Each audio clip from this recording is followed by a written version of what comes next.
हाँ जी, जय हिंद, वंदे मातरम। प्रिय विद्यार्थियों एवं साथियों, स्वागत है आप सभी का आज की क्लास में। प्रिय विद्यार्थियों, आज हम पढ़ेंगे सिद्ध साहित्य। कल जो क्लास थी वो भी सिद्ध साहित्य के ऊपर ही थी और आज की जो क्लास है वो भी सिद्ध साहित्य है। यानी कि अपने जो कल की क्लास 20 मिनट की और आज की क्लास भी लगभग 20 मिनट की, यानी कि 40 मिनट में अपना सिद्ध साहित्य खत्म होता है। तो एक बार पुनः आप सभी प्यारे प्यारे विद्यार्थियों का मैं आज क्लास में स्वागत करता हूं और आज क्लास को शुरू करते हैं। प्रिय विद्यार्थियों, आज की क्लास को शुरू करेंगे। कल यहाँ से अपने क्लास को छोड़ा था, वापस यहीं से हम शुरू करेंगे। सरपा ने सहज जीवन पर बल दिया, इसलिए यह है सहज यान के प्रवर्तक भी माने जाते हैं। सरपा ने सहज जीवन पर बल दिया था, इसलिए सहज यान के प्रवर्तक माने जाते हैं। तो ध्यान रखिएगा आप, सहज यान के प्रवर्तक कौन माने जाते हैं? तो सहज यान के प्रवर्तक सरहप्पा माने जाते हैं। साथियों, इस बात को आप अच्छी तरह से ध्यान रखिए।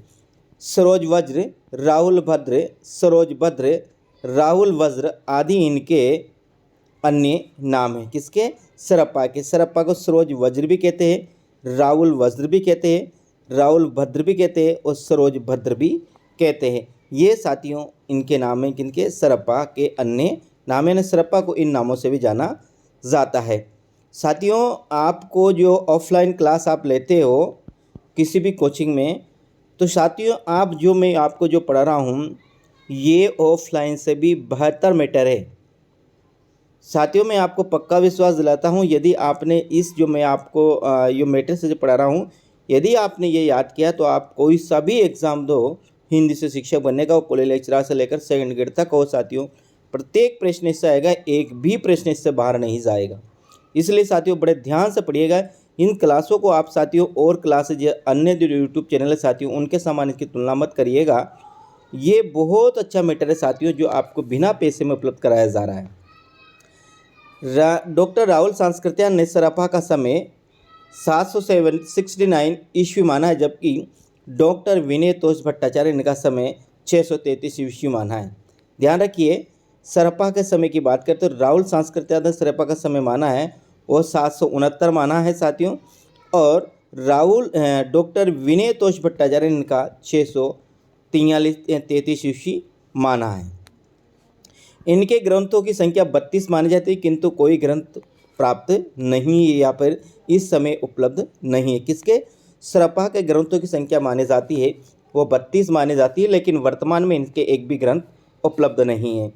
राहुल जी ने सरपा के पदों का संचालन दोहा कोश शीर्षक काव्यधारा, दोहा कोश हिंदी काव्यधारा शीर्षक कृति में किया है। यानी ये जो हिंदी काव्यधारा हैं ये सरपा राहुल सांस्कृत्यायन द्वारा लिखा गया हिंदी साहित्य का इतिहास है, जो उन्होंने हिंदी काव्यधारा के नाम से लिखा। इस हिंदी काव्यधारा में इन्होंने सरपा के पदों का संकलन किया, वो किस नाम से किया? दोहा कोश शीर्षक नाम से किया। पहला पद तो अपना पहला प्रश्न आता है कि सरपा के पदों, सरपा ग्रंथों की संख्या कितनी है? 32 है, वर्तमान में उपलब्ध नहीं है। इनके दोहा का संकलन किसने किया? राहुल सांस्कृत्यायन ने इनके दोहा का संकलन किया। किस नाम से किया? दोहा कोश शीर्षक नाम से किया साथियों। ये नालंदा में छात्र तथा अध्यापक थे, ये नालंदा के छात्र भी रहे और वह फिर बाद में उसी नालंदा में ये क्या रहे साथियों? अध्यापक भी रहे। डॉक्टर बच्चन सिंह के शब्दों में आक्रोश की भाषा का पहला प्रयोग सरपा में ही दिखाई देता है, जो संत मत में भी पाया जाता है साथियों। कौन सा? ध्यान रखिएगा, डॉक्टर बच्चन सिंह के शब्दों में आक्रोश की भाषा का पहला प्रयोग सरपा में ही दिखाई देता है। किसमें दिखाई देता है? सरपा में। किसका? आक्रोश की भाषा का पहला प्रयोग सरपा में ही देता है। यह शब्द है डॉक्टर बच्चन सिंह के। डॉक्टर नगेंद्र के अनुसार भाव और शिल्प की जो परंपरा संत साहित्य में जाकर उभरी है उसका बीज रूप सरपा के काव्य में द्रष्टव्य है। इस बात का भी ध्यान रखें साथियों। नगेंद्र ने क्या कहा? भाव और शिल्प की जो परंपरा संत साहित्य में जाकर उभरी है उसका बीज रूप सरपा के काव्य में द्रष्टव्य, ये कहा है डॉक्टर नगेंद्र ने। आगे फिर बात करते हैं। झूठे साधकों की लालच यहाँ है भला भला मत है साथियों। करने में वे समुच्चय बोध साधकों में अद्वितीय थे। ये मलाभत नहीं साथियों, यहाँ है भला मत। तो झूठे साधकों की लालत भला मत करने में वे समुच्चय बोध साधकों में अद्वितीय थे। ये शब्द डॉक्टर बच्चन सिंह के साथियों। इनकी प्रसिद्ध पंक्तियां हैं इनकी सरपा की, जहाँ मन पवन ने संचरी रवि शशि न प्रवेशा, वह घट या घट है साथियों, वह घट विश्राम, वह घट चित्त विश्राम करूं, सरही कहूँ उपेश। ये है वह वटनी न्याय है साथियों, वह घट चित्त विश्राम करूं, सरही कहे उपेश। ये पंक्ति ध्यान रखिए, कई बार एग्जाम आती है। ये पंक्ति किसकी है? तो जहाँ मन पवन न संचरी रवि शशि न प्रवेशा, वह घट चित्त विश्राम करूं, सरहे कवि उबैसा। आगे, नाद ने बिंदु ने रवि ने शशि मंडल। आगे, नाद ने बिंदु ने रवि ने शशि मंडल। साथ ही आगे, नाद ने बिंदु ने रवि ने शशि मंडल। ये शब्द है, ये शब्द भी किसके है? सरपा के ही है।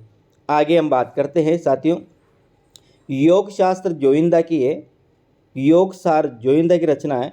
योग शास्त्र हेमचंद्र की है और योगचर्या डोडिम्बा की है। ध्यान रखिए इन तीनों कृतियों में साथियों, ये कृतियाँ भ्रम उत्पन्न कर सकती है यदि एग्जाम में आती है, तो आप ध्यान रखिए इसमें योग सार जोइंदा की है। योग सार जो योग शास्त्र है, योग शास्त्र है, कोई है से बनेगा हेमचंद। योग चर्चा डोडिम्बा, योग चर्चा चढ़ो। तो योग सारजो, यहाँ ले जो योग सारजो, क्या? योग सारजो, इसको याद करिएगा आप। योग सारजो योग शास्त्र है, योगचर्या डोडिम्बा,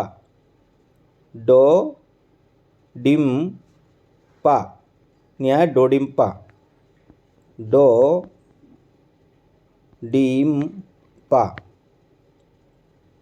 ये साथियों डोडिम्पा। तो योग सार है जोहिंदा की, योग शास्त्र हेमचंद्र की, योगचर्या है डोडिम्बा की। इस प्रकार से दर्शनों का आप याद रखिए। अगला जो अपना कवि आता है वह आता है शबरपा। कौन आता है? शबरपा। सरपा के शिष्य थे। कौन? शबरपा। शबरों का सजीवन व्यतीत करने के कारण इनका नामकरण शबरपा हुआ। शबरों के समान इनका जीवन यापन किया इन्होंने, इसलिए इनका जो नाम पड़ा वो पड़ा शबरपा। चर्याय पद इनकी प्रमुख रचना है। चर्याय पद किसकी? शबरपा की। ध्यान रखें, चर्याय पद किसकी रचना है? शबरपा। चर्याय पद शबरपा, चर्याय पद सबरपा, चर्याय पद सबरपा। याद रखना, चर्याय पद किसकी रचना है? सबरपा। चर्याय पद किसकी रचना है साथियों? ध्यान रखिएगा, सबरपा। आगे बात, सिद्धों में सर्वाधिक ऊंचा स्थान लुईपा का माना जाता है, जो शबरपा के शिष्य थे। सिद्धों में सर्वाधिक जो ऊंचा स्थान माना जाता है, सिद्धों में सर्वोच्च स्थान माना जाता है, सर्वोच्च स्थान माना जाता है, वो लुईपा का माना जाता है। लुईपा को सर्वोच्च स्थान प्राप्त किसमें? सिद्धों में, और जो किसके? शबरपा के शिष्य थे। यानी कि अपन बात करते हैं, पहले है सरपा, सरपा के बाद आगा शबरपा, और शबरपा के बाद आगा साथियों कौन आगा? लुईपा। सरपा पहले सिद्ध और सिद्ध साहित्य के जनक। लुईपा सिद्धों में सर्वाधिक जो सर्वोच्च स्थान है वो लुईपा का ही है, यानी सबसे शीर्ष पे है वो लुईपा माने जाते हैं, जो शबरपा के क्या है? शिष्य है। अगला आता है डोडिम्पा। डोम्बिपा नहीं है, डोडिम्पा है साथियों। डोडिम्ब गीतिका, इनकी एक डोडिम्ब गीतिका योगचर्या अक्षर दीपोपदेश, अक्षर दीपोपदेश साथियों इनकी रचना है। एक डोडिम्ब गीतिका है योगचर्या, डोडिम्ब गीतिका योगचर्या अक्षर दीपोपदेश, अक्षर दीकोपदेश, डोडिम्ब गीतिका योगचर्या अक्षर दीपोपदेश, डोडिम्ब गीतिका योगचर्या अक्षर दीपोपदेश, ये रचना है साथियों किसी डोडिम्पा की, डोडिम्पा, डोडिम्ब गीतिका योगचर्या, और अगला है अक्षर दीपोपदेश, ये इनकी प्रमुख रचना है। किसकी रचना साथियों? डोडिम्बा की रचनाओं की हम बात कर रहे हैं। आगे बात करते हैं, सिद्धों में सर्वाधिक ग्रंथों के रचयिता कणप्पा माने जाते हैं, जिनकी रचनाओं की संख्या 74 मानी जाती है। इसमें सिद्धों में सर्वाधिक ग्रंथों के रचयिता है वह कणप्पा माने जाते हैं, और इनके रचनाओं की संख्या कितनी मानी जाती है? 74 मानी जाती है साथियों। कितनी मानी जाती है इनकी रचनाओं की संख्या? 74 मानी जाती है। सिद्धों में सर्वाधिक ग्रंथों के रचयिता है वो कणप्पा माने जाते हैं, और इनकी रचनाओं की संख्या प्रिय विद्यार्थियों 74 मानी जाती है। किसकी? कणप्पा के ग्रंथों की संख्या 74 मानी जाती है। अब आगे बात करते हैं संत साहित्य को क्या क्या प्राप्त हुआ। हिंदी संत साहित्य में पाए जाने वाली स्वर की एक तो कर्कश था, खंडन मंडन की प्रवृत्ति, या प्रकृति नहीं साथियों, खंडन मंडन की प्रवृत्ति है यहाँ, प्रवृत्ति, और उलट भाषिया, प्रतीक शैली आदि सिद्धों की भी देन है, सिद्धों की ही देन है, सिद्धों की ही देन है, यहाँ रखना, सिद्धों की ही देन है, ही रखना साथियों। यानी हिंदी संत साहित्य में पाए जाने वाली स्वर की कर्कशता, खंडन मंडन की प्रकृति, उलट भाषिया और प्रतीक शैली आदि सिद्धों की ही देन है। आगे, सिद्धों की भाषा को संध्या या सांध्य भाषा कहा जाता है, और यह नाम मुनि दत्त व अब्द वज्र ने दिया, मुनि दत्त या अब्देय वज्र ने दिया, मुनि दत्त या अब्देय वज्र ने दिया। इस नाम को एक बार ज़रूर देखिएगा साथियों आप, कि ये नाम क्या, आपके जो किताब है आपके पास जो नोट्स होगा उसमें ज़रूर देखिएगा, ये नाम यही है या मुनि दत्त या अद्य वज्र मुनि ने दिया, अद्य वज्र मुनि ने दिया, मुनि दत्त या अद्य वज्र मुनि ने इसे संध्या भाषा नाम दिया। सिद्धों की जो भाषा है उसे संध्या या संध्या भाषा कहा जाता है, संध्या या संध्या भाषा कहा जाता है, और यह नाम मुनि दत्त अद्य वज्र ने दिया, मुनि दत्त अद्य वज्र ने दिया, मुनि दत्त या फिर अद्य वज्र मुनि ने यह नाम दिया प्रिय साथियों। किसे? सिद्धों की भाषा को जो संध्या भाषा कहा वह इन्होंने दिया। गीतों की भाषा पुरानी बिहारी या पूर्वी बोली है। किनकी? सिद्धों के जो गीतों की भाषा है वो या तो पुरानी बिहारी है या फिर वह पूर्वी बोली है। सिद्धों की भाषा के विषय में आचार्य शुक्ल ने लिखा है कि उपदेशों की भाषा पुरानी टकसाली हिंदी है, उपदेशों की भाषा पुरानी टकसाली हिंदी है। ये प्रश्न है आरपीएससी 2010 में प्रश्न आया कि सिद्धों की भाषा पुरानी हिंदी है, यह कथन किसका है? तो यह कथन आचार्य रामचंद्र शुक्ल का है, कि सिद्धों की भाषा के विषय में आचार्य रामचंद्र शुक्ल ने लिखा है कि उपदेशों की भाषा पुरानी टकसाली हिंदी है। ये जो उक्ति कही है आचार्य रामचंद्र शुक्ल द्वारा कही गई है। आगे, आचार्य शुक्ल के अनुसार यह भाषा भेद आगे चलकर कबीर की रचनाओं में दिखाई देता है। सिद्ध साहित्य दो रूपों में मिलता है, एक दोहा कोश में मिलता है और एक चर्याय पद में मिलता है, एक दोहा कोश में मिलता है और एक चर्याय पद में मिलता है। दोहा कोश साथियों, दोहा कोश के जो रचयिता है, संकलन करता है, वह कौन है? सरपहा साथियों। आगे बात के, दोहा कोश में उपदेशों की प्रधानता है। दोहा कोश में क्या है? दोहा कोश में उपदेशों की प्रधानता है, इस बात को आप ध्यान रखें। दोहा कोश में क्या है? दोहा कोश में प्रिय विद्यार्थियों उपदेशों की प्रधानता है। कबीर की साखियों की भाषा तो राजस्थानी मिश्रित सदुकड़ी बोली है, राजस्थानी मिश्रित सदुकड़ी बोली है। सदुकड़ी बोली कहा जाता है साधु संगति में विकसित भाषा को सदुकड़ी भाषा के नाम से जाना जाता है। रमणी के पदों की भाषा में काव्य की ब्रज भाषा और कहीं कहीं पूर्वी बोली का प्रयोग मिलता है। स्कूल व्याख्या 2016 में आया है कि रमणी की भाषा कौन सी है? तो रमणी की भाषा एक तो ब्रज भाषा है और कहीं कहीं पूर्वी बोली का प्रयोग भी मिलता है, इस बात को आप ध्यान रखना। आरपीएससी 2016 में ये प्रश्न आया हुआ है साथियों। आगे बात करते हैं। अधिकांश सिद्ध समाज की पिछड़ी जातियों से आए थे, इसलिए आचार्य शुक्ल ने लिखा है। यानी जितने भी सिद्ध थे उनमें से अधिकांश जो